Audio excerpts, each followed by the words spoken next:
Assalamualaikum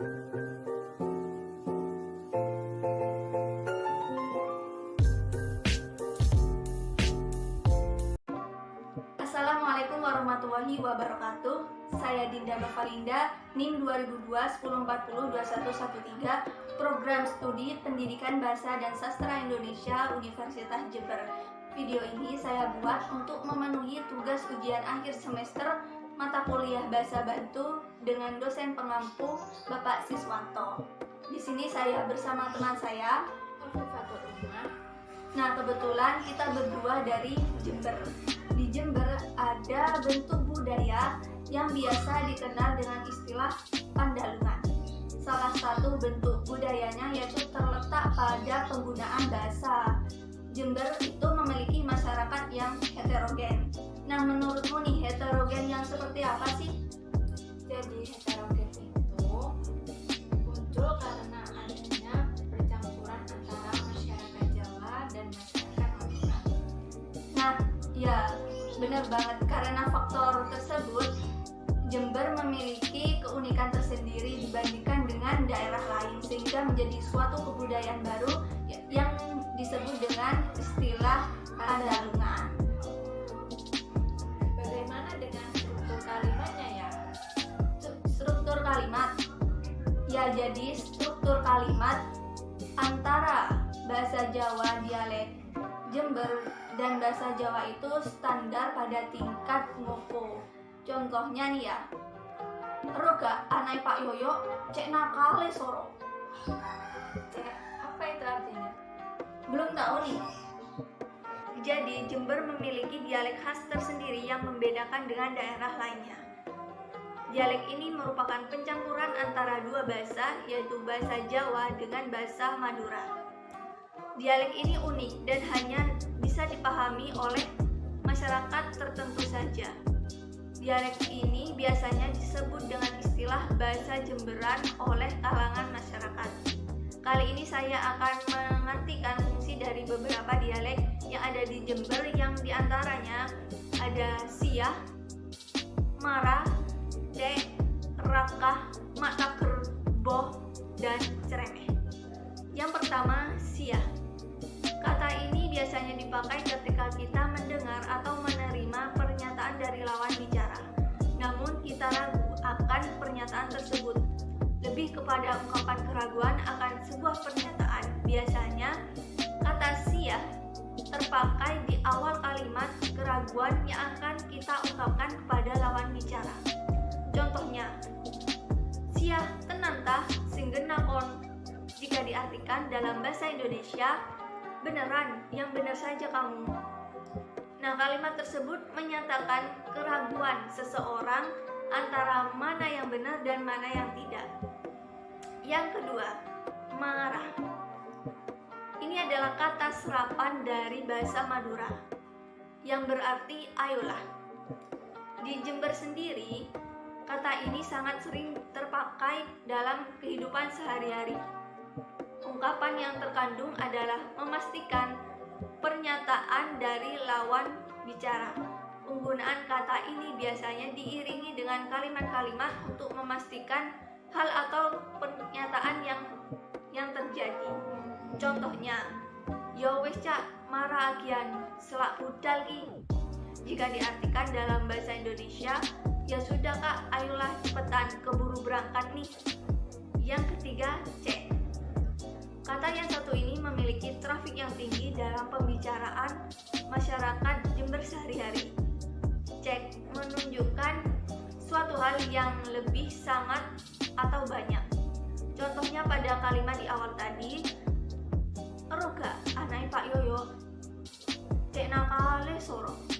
Artinya dalam bahasa Indonesia, tahu tidak, anaknya Pak Yoyo nakal sekali. Nah, kata C pada kalimat ini menjelaskan anak Pak Yoyo sangatlah nakal. Yang keempat, rakah. Kata rakah menggambarkan tentang kepasrahan kita terhadap apa yang disampaikan oleh lawan bicara. Dalam bahasa Indonesia, kata ini seperti kata deh yang lebih mengutarakan maksud untuk menerima dengan kepasrahan. Contohnya, benorakah karepmu wis. Nah, jika diartikan dalam bahasa Indonesia, biar deh terserah kamu saja. Nah, kalimat ini menunjukkan kepasrahan seseorang kepada lawan bicaranya. Yang kelima, maktakir.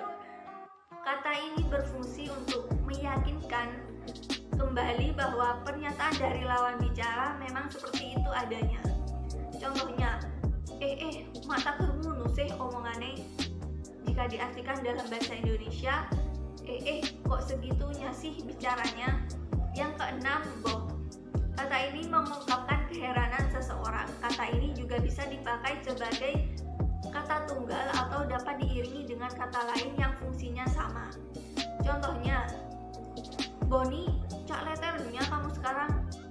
Nah, kalimat tersebut menggambarkan keheranan terhadap seseorang yang keadaannya sekarang yang semakin gaya, alay, dan sosokan. Yang ketujuh, ceremeh. Kata ini memiliki arti cerewet dan biasa digunakan sebagai pengganti kata cerewet dalam bahasa Indonesia. Nah, gimana, sudah paham kan tentang tambahan bahasa Jemberan yang belum kamu ketahui sebelumnya ini? Ya paham. Jadi makin ngerti nih. Selain bahasa Jemberan, masih ada fakta unik yang belum kamu ketahui juga nih tentang bahasa Madura. Apalagi mayoritas masyarakat di daerahmu kan sangat kental sekali dengan bahasa Jawa, benar gak? Ya benar sekali. Keunikan apa sih yang ada di bahasa Madura? Coba jelasin dong. Oke, jadi bahasa Madura adalah bahasa yang digunakan dan dituturkan oleh suku Madura. Bahasa ini juga menyebar di kawasan timur Provinsi Jawa Timur hingga kantong-kantong orang Madura yang ada di Kalimantan. Adapun fakta unik seputar bahasa Madura diantaranya adalah yang pertama, bahasa Madura dituturkan di luar Pulau Madura.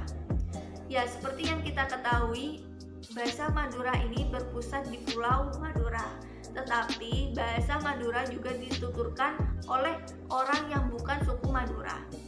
Contohnya yaitu di Jember sendiri. Suku Jawa pun yang ada di Jember ternyata juga fasih dan aktif berkomunikasi menggunakan bahasa Madura. Yang kedua, memiliki 3 tingkatan penggunaan. Sama halnya dengan bahasa Jawa, bahasa Madura juga memiliki tingkatan penggunaan. Dalam bahasa Jawa ada tingkatan ngupo, kromo inggil, dan kromo alus. Sedangkan dalam bahasa Madura ada tingkatan jaiya, engki enten, dan engki punten. Nah, tingkatan jaiya ini biasanya digunakan dari orang yang lebih tua kepada yang lebih muda, kakak kepada adiknya, dan teman sebaya atau seumuran yang lebih akrab, yang telah akrab. Jadi seperti itu. Lalu yang kedua, tingkatan engki enten. Pada tingkatan ini penggunaan bahasa itu mulai diperhalus.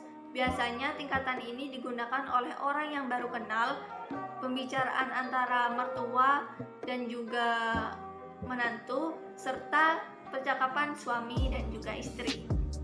Lalu tingkatan engki punten. Engki punten merupakan tingkatan bahasa yang paling tinggi. Penggunaan ini dilakukan oleh orang muda kepada orang yang lebih tua umurnya, seperti seorang anak kepada orang tuanya dan seorang murid kepada gurunya. Ini merupakan odeka bahasa Madura, yaitu antara tingkatan jaiya, engki enten, dan engki punten. Di situ ada kata sengko, bula, kaula, badan kaula, dan abdina. Nah, itu merupakan tingkatan-tingkatan dalam bahasa Madura dan sesuai dengan pemakaiannya. Yang kedua ada bekna, dika, lalu sampean, dan acunan. Yang ketiga sapa. Jika dalam tingkatan engkinten itu maka akan berubah menjadi sera. Lalu jika diperhalus lagi dalam tingkatan engki punten akan menjadi pasera. lalu ada rea, neka, paneka, lalu atemo, dan apangki. Lalu yang fakta unik yang ketiga, bahasa Madura itu tidak dapat ditirukan. Nah, mengapa? Sebagian besar orang menganggap bahwa bahasa Madura itu sulit ditiru, bahkan lebih sulit dari bahasa internasional, yaitu bahasa Inggris. Yang keempat, logat. Setiap daerah pastinya memiliki logat yang berbeda-beda. Logat bahasa Madura sangat dikenal oleh masyarakat. Mengapa? Karena logat bahasa Madura dikenal memiliki nada yang tinggi. Padahal sewaktu bicara ya biasa saja. Mungkin itu hanya bawaan orang yang mendengarkan saja. Lalu yang kelima, fakta unik yang kelima, ada 6 dialek bahasa Madura. Di antaranya dialek Bangkalan, dialek Sampang, dialek Pamekasan, dialek Sumenep, dialek Kangean, dan dialek Bawean, yang masing-masing memiliki kekhasan masing-masing. Nah, itulah penjelasan seputar fakta unik bahasa Madura. Nah, gimana? Udah paham kan sekarang? Nah, kita sebagai orang Jember harus paham dua bahasa ini. Tidak hanya orang Jember saja sih, tetapi kita berharap kalian juga mengerti. Baik, sudah selesai pembahasan hari ini. Terima kasih sudah menyaksikan videonya. Wassalamualaikum warahmatullahi wabarakatuh.